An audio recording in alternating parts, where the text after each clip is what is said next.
Hey, how's it going everyone? It's me, it's Jinsula, and welcome to another Pokemon GO deep dive video. Today we're going to be taking a look at the normal and flying type Pokemon Staraptor. This Pokemon is getting a brand new Community Day move this weekend, and it does improve it dramatically. However, this Pokemon is still not something to be excited about, and I'm going to be explaining why in this video. Alright, so with that said, let's roll the intro and get right into it.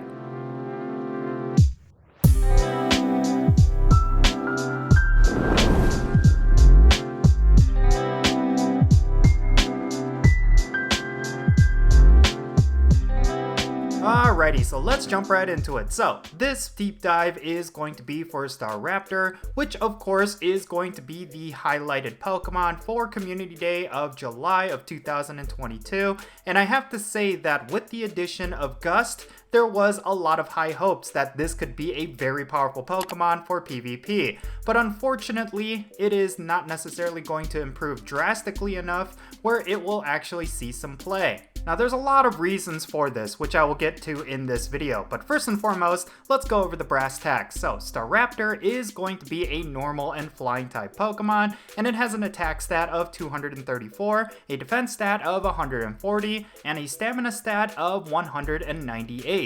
It's going to be weak against electric type attacks, ice type attacks, and rock type attacks. These are of course the types that are really strong against flying types, so that is something you have to watch out for when you're using Staraptor, considering that there are a plethora of rock types and ice types in the Go Battle League. But it also has some key resistances because of the normal typing. It'll have resistances to ghost, ground types, bug type, and grass type attacks. These are also very common in the Go Battle League, but unfortunately, this Pokemon is still lacking in terms of a good moveset, which would allow it to excel in PvP. So let's go over those moves right now, because I do think the introduction of Gust is going to make this Pokemon just a little bit more interesting, but unfortunately, it doesn't have a really good charge attack behind it, which would have made it a much better Pokemon for the Go Battle League. Staraptor comes with the fast moves Quick Attack, Wing Attack, and of course Gust, which is of course the Community Day move for this Pokemon.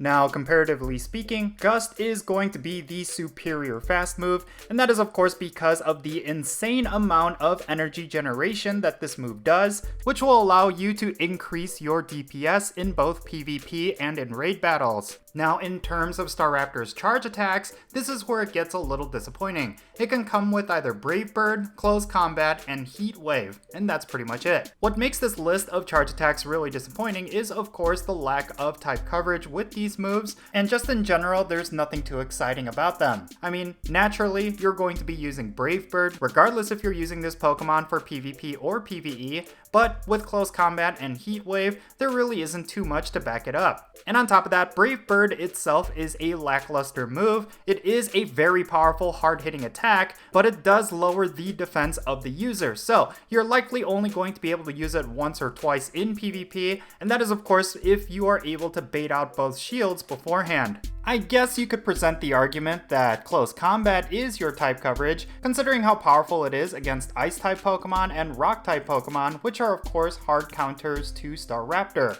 But Close Combat functions almost similarly to Brave Bird in that it deals a lot of damage, but it does lower the stats of the user, so it is another move that is going to be somewhat lackluster, and unfortunately, having Staraptor with both of these moves as the ideal moves is not going to be the best situation.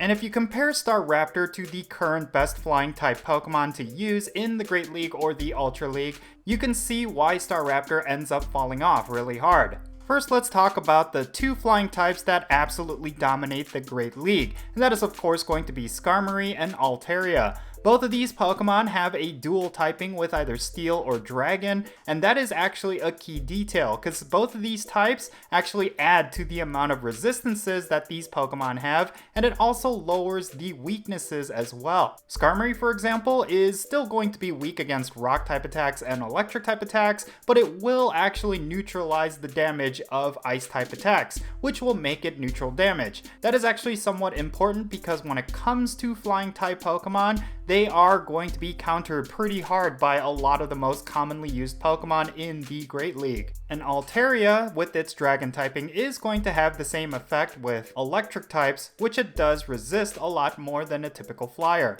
Now, another key reason why both Altaria and Skarmory are superior to Staraptor in the Great League is, of course, the charge attacks that they come with. Skarmory, for example, can have both Brave Bird and Sky Attack, and that's going to give you plenty more options in PvP. And then with Altaria, well, this Pokemon recently had a community day which introduced a brand new move, which is a fairy type. This could give it some type coverage, but in PvP, it's going to have a lot of different varieties of charge attacks that you could use, some of which are flying type attacks, but also some that are dragon type attacks, so there's just a lot more type coverage there. So all in all, there's going to be very few cases where Staraptor is going to be the superior flying type Pokemon that you could use in the Great League. But next, let's move on to the Ultra League and see if it has any relevance there. The two notable flying types in the Ultra League is of course going to be Talonflame as well as Togekiss. Let's start with Talonflame, which is a fire and flying type Pokemon. Now, this Pokemon doesn't necessarily have a type advantage compared to Staraptor, but it does have a much better pool of charge attacks, especially if you take into account its Community Day move. A Talonflame with Flame Charge and Brave Bird is just going to be that much better for PvP, and that is of course because of the sheer amount of damage that this Pokemon can potentially do in a variety of different situations. If you flip to this Pokemon up against a Venusaur, for example, you're going to completely melt down that Venusaur with Flame Charge. And every time you use Flame Charge, it's going to boost up the attack of Talonflame, which is going to make Brave Bird that much more threatening. And considering that Flame Charge is a low energy attack with high damage output, it is going to bait out shields much easier than anything that Staraptor can unleash. And then there is of course Togekiss, which is a very powerful flying type Pokemon that you could use in the Ultra League, and that is of course because of the fast attacks that it comes with. While Togekiss lacks a fast move that generates the kind of energy that Gust can, it still is a very powerful Pokemon with a lot of type coverage,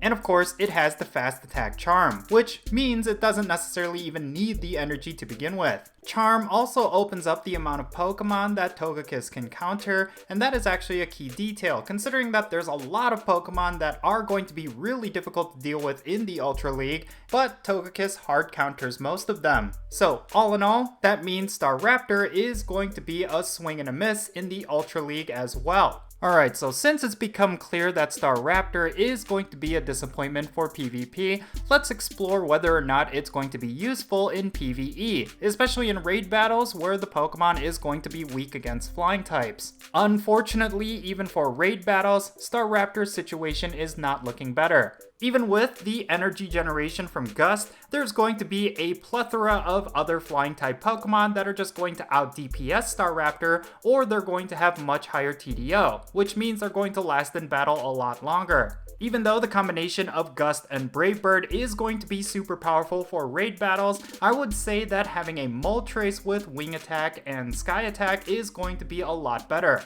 The only time Staraptor actually has some relevance is of course if you are bringing a Shadow version of this Pokemon. The Shadow damage bonus does pair really well with Staraptor's high attack stats, so you will be able to dish out more damage as long as it is Shadow. But even in this case, there's going to be other Shadow flying types that are still going to out DPS this Pokemon. Not only is there Shadow Moltres, but there's also Shadow Honchkrow as well. So yeah, unfortunately in PvE, Staraptor is not necessarily going to be top tier with Gust, but it does have some potential as long as you have the Shadow versions of this Pokemon on hand. Overall, I am kind of disappointed by this Pokemon. It certainly has a lot of potential as a flying type attacker in raids as well as with PvP, but it doesn't meet that potential with its current list of charge attacks. Hopefully Niantic will give it better moves in the future, but we'll just have to wait and see. But in any case, yeah, that's going to be it for this deep dive of Staraptor. Let me know your thoughts regarding this Pokemon down below in the comment section.